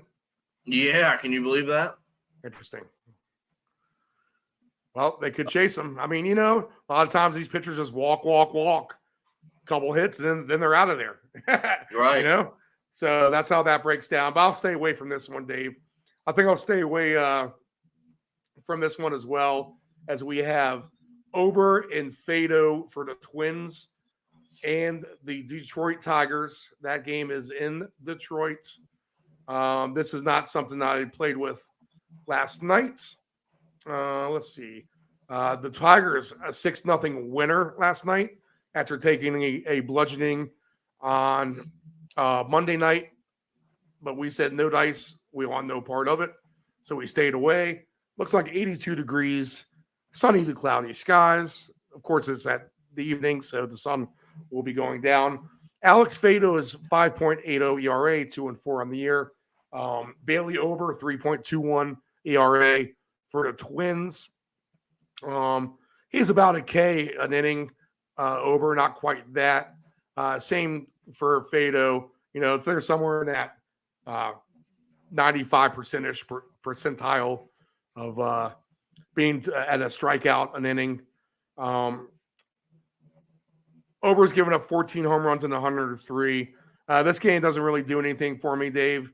I don't even want to look at the line. I could care less, but I'll tell everyone out there what it is anyway, because that's why you're listening. The Twins minus 158, Tigers plus 134, over under 8.5. Big Paul Park. I want no piece of the over under either. Your thoughts? Yeah, Steve, I've got nothing for this one. It doesn't interest me very much. I gave a good thorough breakdown of how we wanted to not take it, though. So we'll stand with that. Okay, Beeks and Hudson, the pitching matchup for Tampa Bay and the Cardinals down in Tropicana Field. Of course, that field is under the dome. The Rays at minus 158, over under 9. And that game, this is a 6:40 start, as are the other couple games we just talked about. The go to Hudson for the Cardinals, 2-0, 4.10 ERA. He just has 26.1 innings pitched, but 20 Ks, 10 walks, so 2-to-1 ratio there. He's given up just a pair of home runs. And Jalen Beeks, unknown lefty pitcher, 6.27 ERA, 2-3 overall. but he's just pitched 37.1 innings on the season too. He's given up about a hit an inning. 40 Ks though to 19 strikeouts, and giving up 4 home runs as well. Whew. I mean, this kind of looks like an over, to be honest. I could see both of these offenses breaking out. Tampa Bay has offense. The Cardinals have offense. The Cardinals could actually win this game, though, by out slugging the Rays in this kind of scenario. So maybe I'll take a look at that. Over under in this game is 9, juiced to the over. And if you want to take a super over to get to like 12.5, which is a 6-6 game, win at 7-6, extra innings, or how be it may, your alternate total to get to 12.5 plus 285. So if I'm going to take a stab with the super over, I think the Cardinals and Rays can actually produce that tonight, Dave. Any thoughts for you on this? Steve, I was actually looking at maybe going with a Cardinals money line plus 140, or taking a shot at moving the run line there in the favor for the Cardinals. So let's see what that does for me real quick. Well, you get 5-1 if they can win by 4 or more. I see that. So that's not the worst angle to take. They can definitely win like an 11-4 game, something like that. The Rays bats can go quiet. But yeah, any of your old line any old lines that you find, Dave, you're taking a stab at baseball at the end of the day. Right. If you got 2 bad pitchers here, maybe the Cardinals can actually pull it off in what should be a hitter-friendly atmosphere, to be honest. I mean, the ball should be flying out of that ballpark. Minus 2.5 for the Cardinals there at plus 325. Maybe something to consider. That's not the worst thing. So if you want a high-paying 3-game parlay, that's one of those bets that you throw in. Your $10 is going to carry you far. You're going to win about 800, 900 if you can pull that off and find 2 others to go with it. All right, Max Fried, he's been pitching lights out since he came back from his injury. Priester is the pitcher for the Pirates. Max Fried is the heavy favorite, minus 295, over under 9.5. He looked really dominant in his last outing. I watched him pitch, 80 degrees. So comfortable atmosphere there tonight. Quinn Priester is 2-1, 8.69 ERA in just 19.2 innings pitched. He's given up 21 hits, 16 Ks. He has 14 walks as well in those 19 innings, and he's given up 5 home runs. Wow. Now Acuna Jr. is hurt, but it looks like they have him in the lineup tonight too. So that's a good sign. If he's coming back tonight, then he's not sustained any injury. Double check that wherever you're looking as well for your exact lineup. But right now they have Acuna leading off. Right now he hits 339. He had a leadoff home run last night. Listen to this, Dave. The Braves lineup. These are home runs down the board. The number 1 slot has 26 home runs. Albies hitting second, 26 home runs. Riley hitting third, 26 home runs. Matt Olson hitting fourth, 39 home runs. Murphy hitting fifth, 18 home runs. Ozuna hitting sixth, 23 home runs. Rosario hitting seventh, 16 home runs. Arcia hitting eighth, 12 home runs. And Michael Harris, the second, 11 home runs in the 9 slot. That is monstrous. Compare that to the Pirates, where they go 6, 15, 10, 9, 5, 2, 21, 0, 0. Yeah, Steve, that is treacherous, you could say. So this guy's a gas can for the Pirates. I guess you got to lay it on the Braves tonight, right?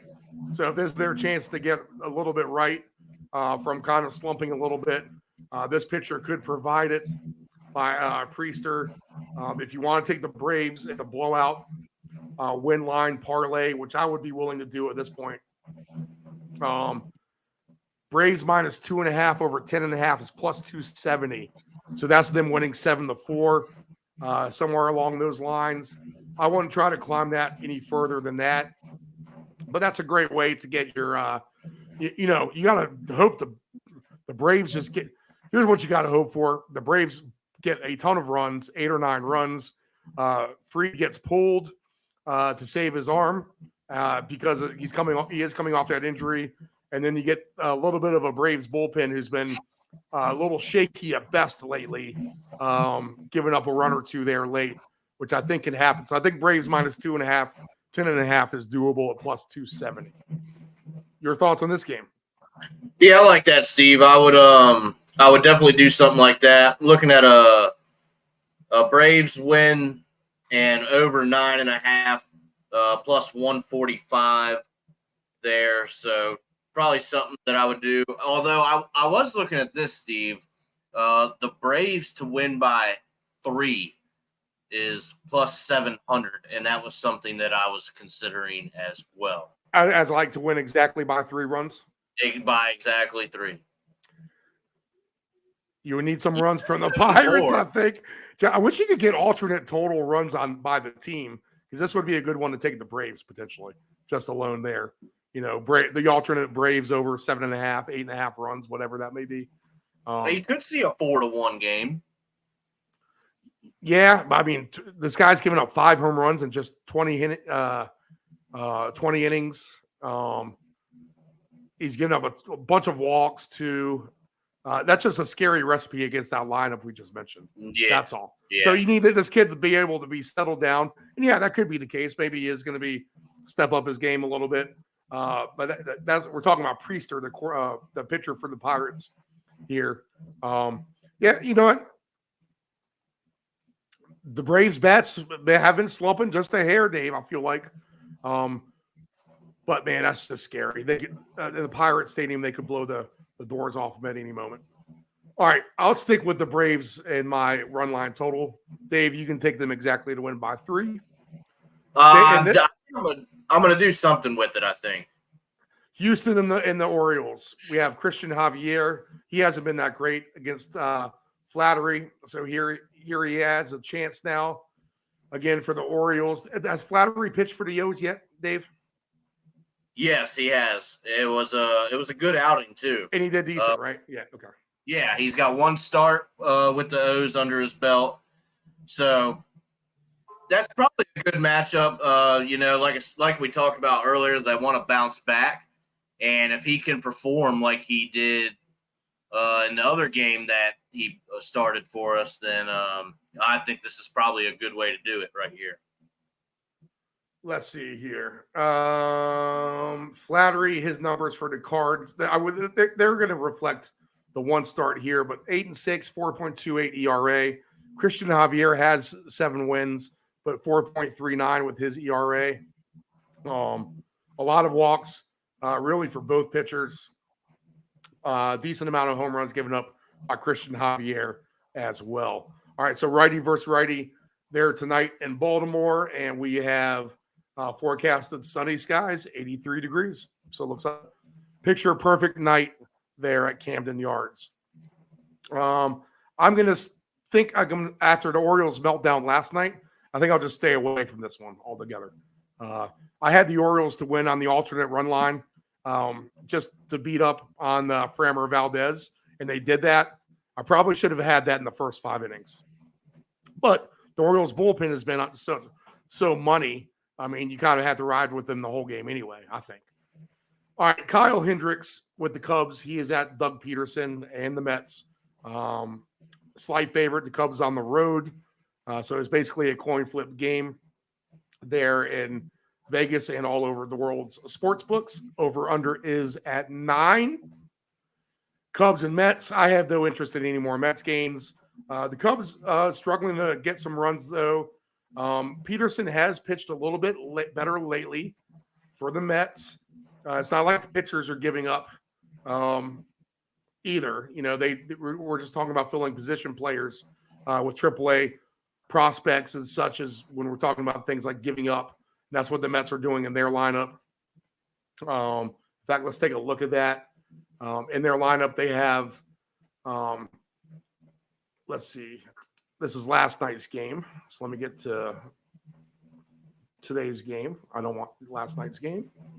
Get me to today, Wednesday, August the 9th. Here we go. Okay, so Mets and Cubs, 83 degrees at Citi Field.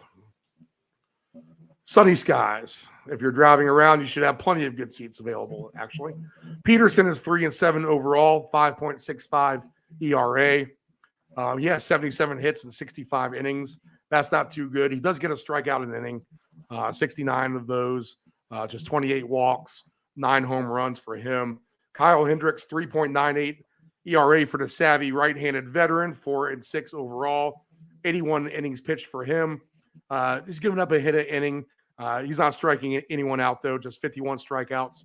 Doesn't walk anyone either, though, just 12 of those. And 10 home runs overall. So he gives up about 1 bomb an outing. I could see this being, I don't know. Yeah, I don't know. The Mets lineup is, let's see, Almonte, Vientos, Aruz, Ortega. So they have some players. And Almonte does not have a hit yet. He's 0 for 3. Here you go, Dave. Here are the Mets batting averages down the lineup. 254, 230, 246, 226, 253, 0, 207, 111, 190. That doesn't sound like a winning lineup to me, does it? That's not, probably doesn't excite you very much. Cubs better offensively. Of course, Bellinger has been on fire. I would lean maybe Cubs in this scenario. But that's the thing. Hendricks is throwing some meatballs up there, too. He's not a power pitcher.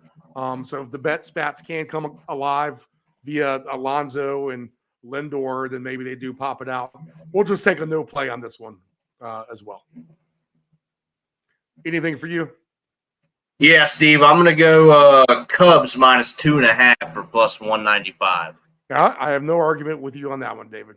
I would never try to talk you out of that. 78 degrees in Fenway Park, sunny skies. Jordan Lyles has been horrible. 3-12 is the record for the Kansas City pitcher, the right-hander. 6.24 ERA in 118 innings. He has the 119 hits, 82 Ks. He's given up 23 home runs, so he's given up a ton of home runs. He walks a fair amount of batters. I can't say he's the worst, but 34 walks for him. Nick Pivetta is 7-6 overall, 4.19 ERA. 92 innings pitched for him. He does have 112 Ks, so Nick Pivetta really good, throwing the gas up there. Just 15 home runs there in Fenway Park. I got to lean Red Sox in this scenario. I haven't looked at the line yet. I think I did earlier. I think it's pretty big. Red Sox minus 230. Over under is 11. Woo! So if you want the Red Sox minus 2.5 over 10.5, that's the only way you could really do it. I think that is plus 270. Just the same way the same philosophy with the Braves and the Pirates. I'll use here just a pitcher who's going to give up a lot of home runs, a lot of scoring. ERA is terrible. Talking about Lyles. So sign me up for the Red Sox minus 2.5 over 10.5, Dave. What do you have? Steve, I'm going to go with the Red Sox to win by 4+ runs at plus 180. As we know, the Royals they're terrible. One of the worst in the league. Boston, even though they're towards the bottom of the division. That's not the worst call. I kind of actually like that. Keep going. Yeah. They're still playing well. They're still a decent team in my eyes, Steve. So I don't see why, they would have a terribly tough time winning by 4+ runs. And if you're going to get plus 180 for it, you put that with something else, and it's only going to help your cause. So I think that's the angle that I'm going to go with here, Steve. Boston is, absolutely the much better team. All right. The Yankees are in Chicago. 4 more games. We'll breeze through them. We'll get out of here by 6. We have the pitcher now that was unannounced all day. Clevenger will pitch for the White Sox. He's nothing great coming over from the Padres. earlier in the season. But the pitcher for the Yankees is going to be, I think, the new guy here. No, 2-1 for Ian Hamilton, 1.67 ERA, 37.2 innings pitched. So this is going to be a bullpen start for him. It looks like 46 Ks, just 2 home runs, 46 Ks and 37 innings. So not bad for Hamilton. Clevenger, sneaky okay with his ERA, 3.72, 4-5 overall. About a hit an inning. He doesn't overpower you with his power, so 58 Ks and just those 72 innings. But I'll stay away from a Yankees slumping offense against a usually terrible Chicago White Sox team. In fact, they were on a bad run here as of late. Yankees winning last night too, as well. But do you have any thoughts on this, Dave?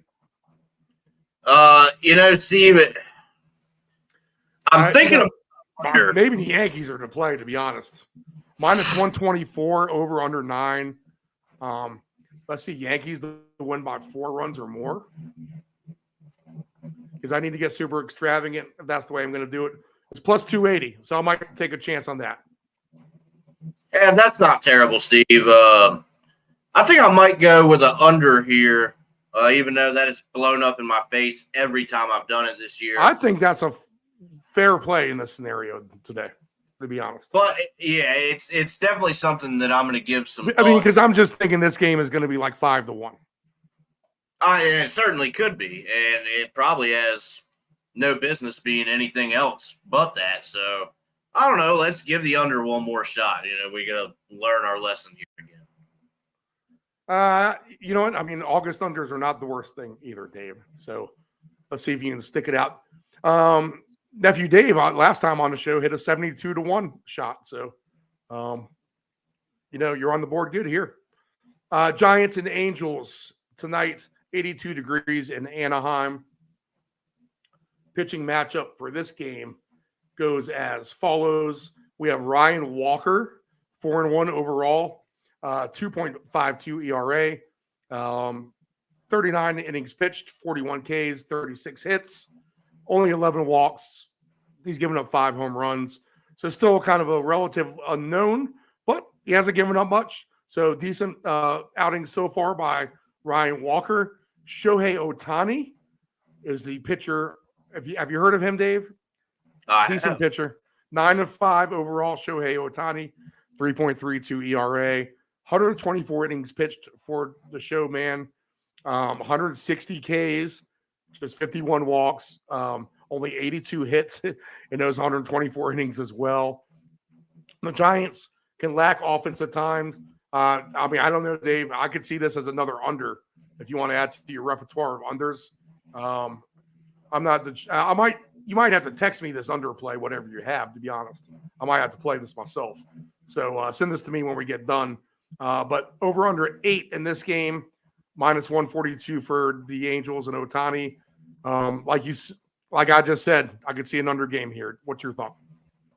Yeah, Steve, that's originally how I was thinking here. If that's how Walker has been pitching, and we know, Ohtani, he's definitely a good pitcher himself. I would suspect this one to be a good game overall, Steve, whatever the score is. I think it's a better game than maybe most people think. But I'm going to try it, Steve. I'm going to try it. I'm going to go with the under here as well. Bobby Miller is the pitcher for the Dodgers tonight against Merrill Kelly. Miller, 6-2, 4.26 ERA. Pretty good numbers, 63 innings pitched, 62 Ks, only 17 walks, just a home run every 10 innings. Less than a little bit more than that, even on the average. Merrill Kelly, 112 innings pitched. He's only given up 188 or only 88 hits, not 188, just 88. 118 Ks for Kelly, so a little bit more than one an inning, and 42 walks. A few more home runs for him. He's allowed 13 on the season. But righty versus righty here. The line is this. Over-under is 9. Dodgers minus 136. That's a cheap number. If you like Miller and the Dodgers, the Diamondbacks can't be trusted. We talked about them yesterday. They're now, I think, well, anyway, they were 2-8 in their last 10 yesterday. They lost again last night. So they're now 2-9, at least in their last 11. But the over-under is 9 here. Kelly gets a good pitching performance at home. There may be another under, actually, Dave. What's your thoughts on this one? Yeah, I have under 9 at plus 100. So, Steve, it could be an under ticket tonight. We'll see how it goes. It sounds like we have two decent pitchers matching up tonight. Now, we know the Dodgers can score, but it's important to note, just like you said, Steve, the Diamondbacks cannot be trusted. We've learned that this year. So, I don't know, Steve. We try another under. We get a plus number next to it. Let's just see what happens. Hopefully it's a bunch of low-scoring, boring games tonight. Athletics 2-0 over the Rangers. 2 outs in the top of the ninth, but the Rangers do have a man first and second for them. Had some weird feedback coming through here. Not sure what that was. Let's see here. Almost at the Thursday games already. Okay. Just one more for us here then. We have Padres and Mariners. So let me pull that one up. Darvish is the pitcher for the Padres. The pitcher for the Mariners is going to be Darvish is 8-7, 4.41 ERA, 114 innings pitched, 105 hits in those innings, 121 Ks. Emerson Hancock, right-handed pitcher, will be making his major league debut tonight for the Mariners. Born in Cairo, Georgia, 6'4", 213 pounds. Yep, he was called up from AA Arkansas, and he will make his start tonight at T-Mobile Park. So unknown Emerson Hancock goes for Seattle. Darvish has been good for the Padres. I can't trust the Padres offense, though. Maybe they can smack Hancock around. Darvish has been good. Maybe this is a chance to actually take the Padres still. They are a favorite at minus 148. Over under is 8.5. So you could do something like this, because the Mariners bats can go to sleep too. And I do like the Mariners. I am somewhat of a fan of what they have accomplished here in the last couple of years. They're not exactly the worst team. But the Padres minus 2.5. They're a contending team. Minus 2.5 over 6.5, which is a 5-2 game. It was at plus 230. I think I would want to get paid a little bit more for that. But maybe the Padres bats can break out. Man, they could go silent. Yeah, I don't know how far I'd really want to climb the ladder. Darvish, if he has a really, really good night, it's going to be tough for Seattle to score runs. But anyway, if you wanted to do Padres minus 2.5 over 10.5, if the Padres bats really get to young Emerson Hancock and blow his doors off to 8-0 lead in the first 2 innings, you get 5-1 odds. Padres minus 2.5 over 10.5. I think I see better plays on the board, Dave. But you like anything here? Steve, this is probably going to be a pass for me. I just feel like the Padres have been very underwhelming this year. I expected them to be much better, just not very exciting in my book, and they have the cast of characters to be better than they are. So, Steve, if I was to do anything, I think I would actually go against the grain here and give Seattle a chance. Like you said, they're at least trying to contend, and they have done well in being better as of the last couple of years. So I might take a shot there on the Mariners, Steve, but I think all in all, just the Padres have not done it for me this year, so I think this is one I'm probably going to stay away from. All right, 10-4. So I think my best bets on the night are going to be the Braves in the over. I'll take the over in the Cardinals and the Rays, and I'll take the Red Sox and the over, and I'm going to take a shot on the Yankees. All right, so I'll take those 4. How about your best ones? Steve, my best picks that I'm looking at are the Cubs at -2.5, 4+ runs win margin by the Red Sox. Certainly should be achievable. And then we have Yanks, Sox under 9, Giants, Angels under 8. And then we're going to finish it up with the Dodgers and the Diamondbacks, hoping for a nice pitching performance tonight with a under 9 play. All right. I like that. That triple under is very tempting, Dave. I might have to get down $10 on that one anyway. All right. So fun stuff. I'll add on Aston Villa, Newcastle to go over their goal total. If you want to go over 2.5 and just take it easy there, that's fine. But if you want to get extravagant and go 3.5 or 4.5, that is fine as well. All right, Dave. All right. Exciting stuff tomorrow on the show. Let me tell you this. So I'm going to have my old boss. I was his producer for Virginia Tech. When we worked at the Bear facilities down in the New River Valley. We covered Virginia Tech football. We had the Daily Show, and I was his producer from 4 to 6 p.m. And Mr. John Hale, head of the show. Many of you have probably heard him doing the tailgate show back in the day on Virginia Tech football radio. So John Hale, he's going to do the ACC preview with me. And then also Dave Del Grande as well. We're going to get into some NFL stuff with him. So double whammy of guests tomorrow for Thursday. ACC football covered. And we'll have the NFL covered too, Dave. So make sure you're piping into all that stuff. Yeah, you know I will be. And I'll catch you after the weekend. We'll get together and talk some more smack next week. The Ant-Man, we'll give him a pass for the week since we have the double booking tomorrow. He's on the road anyway. He's probably bored in the hotel. But we'll spare him. We'll let him sleep in peace, and then we'll bring him back next week as well. All right, Dave, good stuff today. Good luck on your baseball picks. Hopefully mine do okay as well. Interesting stuff too with the awards for the NFL.